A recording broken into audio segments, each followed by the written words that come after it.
to take my country as a starting point, so that you see what happens in Italy. By the way, Italy is one of the countries of Joyce. He lived in Italy for about 10 years of his life, and Italian culture and language was incredibly close to his heart. So I want to start from this idea. Why is it that Italy has got this Guinness Prize, Guinness record of translations of Joyce? 7 of Ulysses, 2 of Finnegans Wake, although the second one is not in the market. It was done, printed privately by that. It cannot be bought. But there are a lot of fragments being translated by many people, among them Joyce, James Joyce himself, whose last published work in life was the translation of Chapter 8, Book 1 of Finnegans Wake, which he did. So I argue for the idea that Joyce is probably 10% an Italian writer. First of all, because his last work was in Italian, but also because he wrote a lot of things in Italian. He wrote a lot of articles, he gave lectures, and also because Italian was his family language. It had become the language of the family. His son, Giorgio, and his daughter, Lucia, spoke Italian and Triestine as first language, and then they spoke other language. So we do have a case here. Joyce is an Irish writer who moved to many places, but he lived for many years in a part of Italy, Trieste, which back then was not Italy. It was part of Austria. But it was Austria with 90% of the population that spoke Italian. So basically Joyce moved from a colonized country, Ireland, to another colonized country. And he did that in order to forget this sort of power of the father tongue. I'm not saying mother tongue, the father tongue. He wanted to detach himself from the English, but at the same time he wanted to enrich the English. So the descriptions of him in Trieste are of a guy who's against Britain as a solidified power, but it's also very close to the idea that English is the language that we need to use, so why not use it in the proper way? And I'm reminded of what Giorgio Bernard Shaw once said, which is, if you want to hear the best English spoken, you have to go to Drumcondra, north of Dublin, where they speak the perfect English, not London. So I think that Joyce had this idea in mind. He wanted to enrich a tradition, his own Irish culture, his own Irish approach to life, but he wanted to incorporate so many different cultures. That's why I do not buy the argument that Joyce is an elitist writer, an elitarian writer. Elitist is a word. Joyce is much more an ethicist than an elitist. He liked to drink more than be aloof. He really mixed always with the people. He might not have been a guy he was not a joiner. He did not mix with intellectuals, but he mixed with real people. And this tells you a lot about how we should read his books. But more than this, I do think that Italy loves Joyce because they believe that Joyce gave something to our country in a very specific time in history. Joyce was in Italy between 1904 and 1915 with a couple of months, 3 or 4 months in Poland. And when I say Italy, it's always Trieste, but Trieste was Austria, still an Italian city. And then he came back when Trieste was Italian after the First World War. So all in all, it's about 10 years. And in those 10 years, he created, his imaginary became what would have in time created his major works. But when his major works came out, Ulysses and then Finnegans Wake, Italy was under a fascist regime. So the fascists were there. Fascists did not like Joyce. Joyce was much more close to the socialists and to the anarchists. And in fact, the first reviews of Ulysses and of the French translation of Ulysses were incredibly bad, very bad reviews. One fascist reviewer, I remember Umberto Eco once told me this, and he wrote a great article on this. He said, this fascist reviewer said that Joyce was a very, very poor poet, a very poor Irish poet based in Italy. And this is like 1928, 1929. So after the war, after the fall of the fascist regime, all intellectuals and all people realized that Joyce had done something incredibly important for democracy and for freedom. And I remember this great Italian writer called Alberto Moravia, who could not speak during the regime because he would be incarcerated. But soon after he said, Joyce, in those years it was for me Europe, it was for me freedom, it was for me the idea that we don't have borders and we don't have threatening countries that seem to be friends and they're not.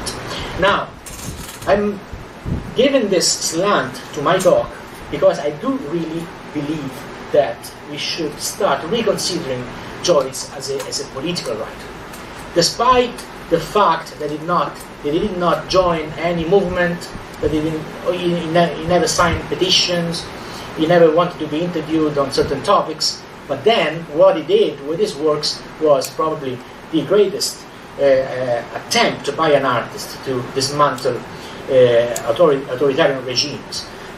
You surely know the play by Thomas Topper called Travesties, where we have James Joyce as a character, and we also have Carr, the guy that punched Joyce, that wanted to punch Joyce in Zurich, and the character that punches Stephen in Ulysses 15. And the argument between them is Carr is a British soldier, was a British soldier, Joyce is a British subject, and Carr says to Joyce, Mr. Joyce, what did you do during the war? And then Joyce goes, I wrote Ulysses. What did you do? I wrote Ulysses because it is a pacifist work. And Joyce said this many times, that the reason why he had adopted the character of Odysseus was because Odysseus was probably the only man in Greece that was against the war. He didn't want to go to fight the war. And he tried his best, but then they basically they defend him and they told him, it's either the war or your son who will die in front of you. So he had to go to the war. So Joyce was a pacifist, which means that he was a political writer. Pacifism is not a non-political way of looking at things. So I think that this aspect of Joyce was not stressed enough, especially by Anglo-American criticism in the 50s and 60s and 70s.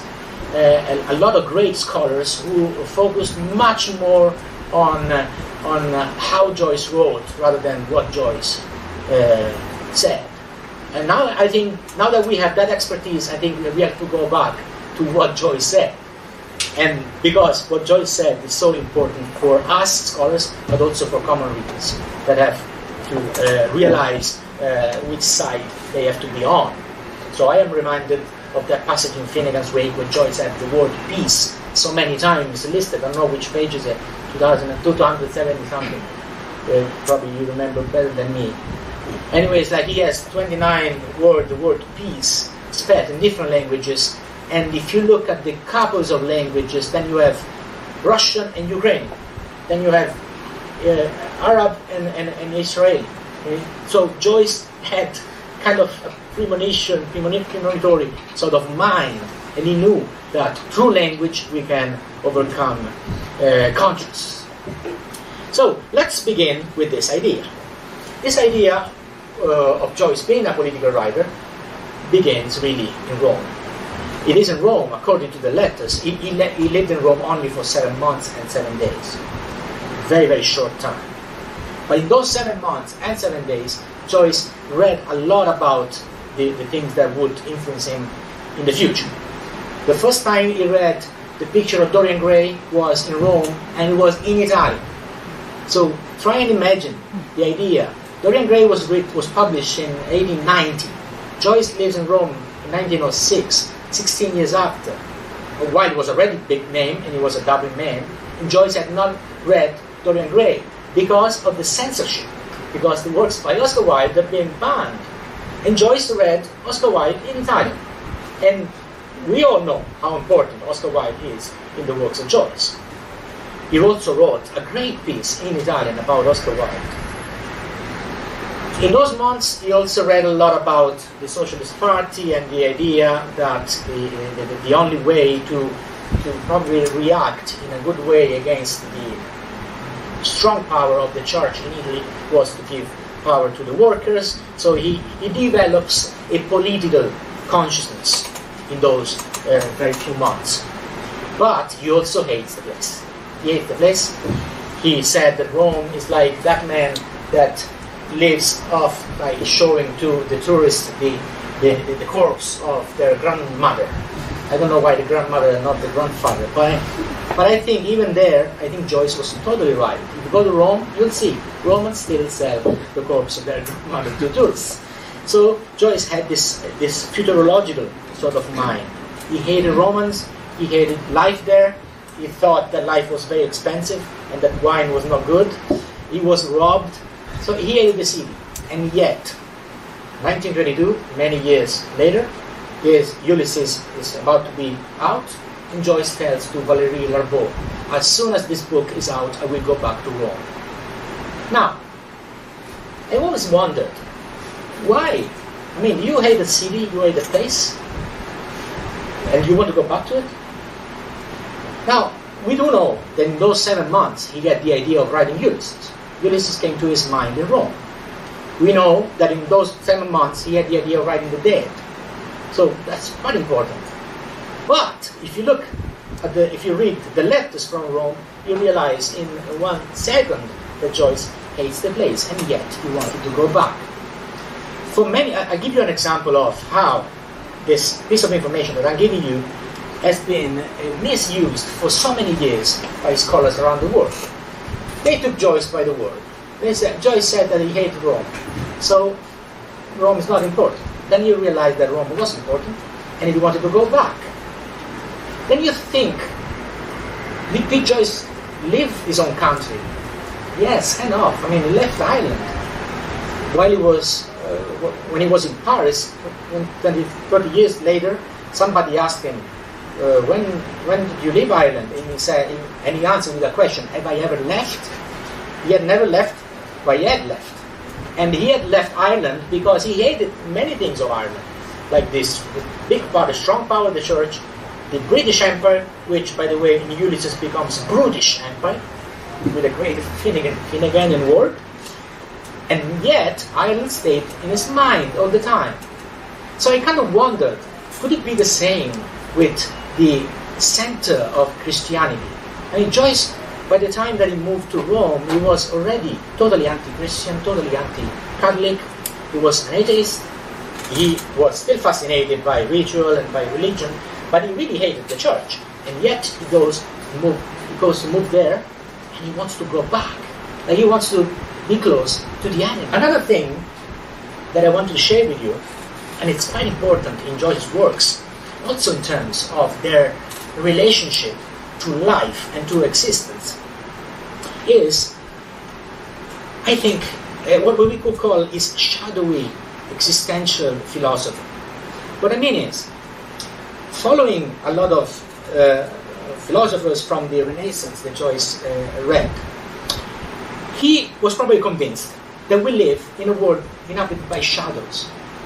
Now, what is a shadow? Shadow, of course, is a figure of speech. It can be thought of as a metaphor. The shadow is a figure whose contours are blurred. We can never say, we can never actually fix the shadow. The shadow does not depend on us. It depends on our position, on time, on the position of the sun, on many different things. We cannot control the shadow. Giordano Bruno was a man who said that we live a shadowy world because if we lived in the light, we would be blinded by the light. So we need to accept this mortality, this idea that we understand things only to a certain extent. We can enrich our knowledge, we can develop new ways to understand, but we can never reach full knowledge. Full knowledge is life, and life blinds you. Now, Joyce was almost blind, so probably he saw the light. But it is quite important for us to accept this sort of human limitation that we have, knowing that we can expand our prison towards the infinite. So we're not born free. We have to gain freedom. We have to fight for freedom. Freedom is not there. I mean, if freedom was in the world, there wouldn't be poverty, there wouldn't be wars. There is no freedom in the world. But we can achieve freedom. And we can do that only by expanding our universe and not letting it shrink. So I think that Joyce also does this. He understands that the shadow is what we are. The shadow is not our past. The shadow is our future. Think of this, again, what a misconception in many areas of knowledge. The idea of the shadow being used to describe the unconscious, for instance. Okay? So we use the shadow. We have shadows inside. The shadow are your past. From a physical point of view, shadow is the future. If this is the light, and this is my finger, the shadow is the future. The light is the past. So let's imagine, let's try and turn things around. Our shadow is the future. And if Joyce is interested in the shadows of words, it means that he is interested not in the history of the words too much, but it's interesting in what words can do in the future. Of course, he's also interested in the past.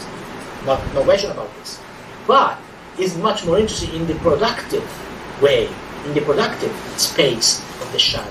Which means that our criticism should also be guided towards the future and not just the past. And it seems to me that in Joyce studies, criticism is mainly about the past, mainly about what came before Joyce and not what came after him. So I think that this is a way that we could read Joyce in new ways. We should, of course, be aware of many things that help you understand what he did, but we should also understand that what he did was send a message to the future. Send a message to the future. He was our interpreter in many ways. Now, Finnegans Wake has so many shadowy words. And a lot of scholars of Finnegans Wake, through annotations and through a lot of great work, concentrate their focus on the past, on what came before the book, which is incredibly important. But I think that it's more important what comes after. Take the word, the great word in Book 3, Chapter 1, before Sean's sermon, when we have the word shadow, spelled this way, S-H-A-D-D-O, shadow. Okay? In that passage, it rhymes with lado. Lado is Dublinese for lad, for God. So sometimes in Dublin, you add this O at the end of a word. Like, for instance, your professor, Kaiber, we call it Kaiber, okay? Deco. So that's the Dublinese word. Lado is lad. Shadow, lado. But shadow in Joyce is interesting also for its past, because it comes from two things. It comes from El Shaddai, that is the Jewish word for the Lord, okay? El Shaddai, and shadow. Shadow. The shadow and the shadow of us. We are mortals. So we have in that word the coincidence of the divine and of the human through a new word. So Joyce really understood, probably, that through words you can create worlds. And the real difference between word and world is a letter. The letter L, the letter of language, the letter of literature. Through language, we can change the world. That's what Joyce wanted to do. And this is pretty evident from Dubliners on. You read Dubliners and you realize, just read the letters concerning Dubliners. You are translating Dubliners. The letters, Joyce wanted to achieve a political aim. He wanted to open the eyes of his countrymen through Dubliners. He was not just writing a book. He wanted to face the enemy in new ways. Finnegans Wake. For so many years, nobody knew the title of Finnegans Wake. Only Nora knew the title. Then people started guessing. Towards the end, people started knowing something about it.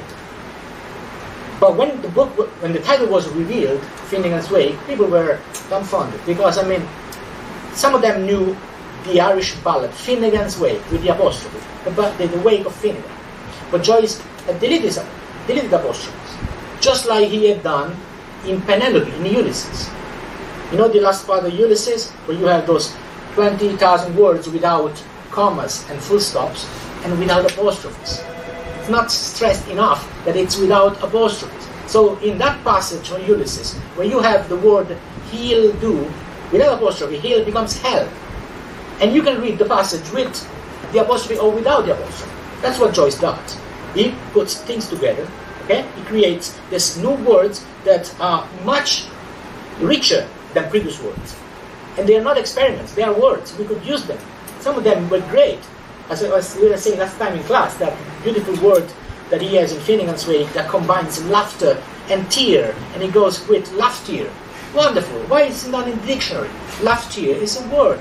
How many times do we cry and laugh at the same time? Joyce had the word for this.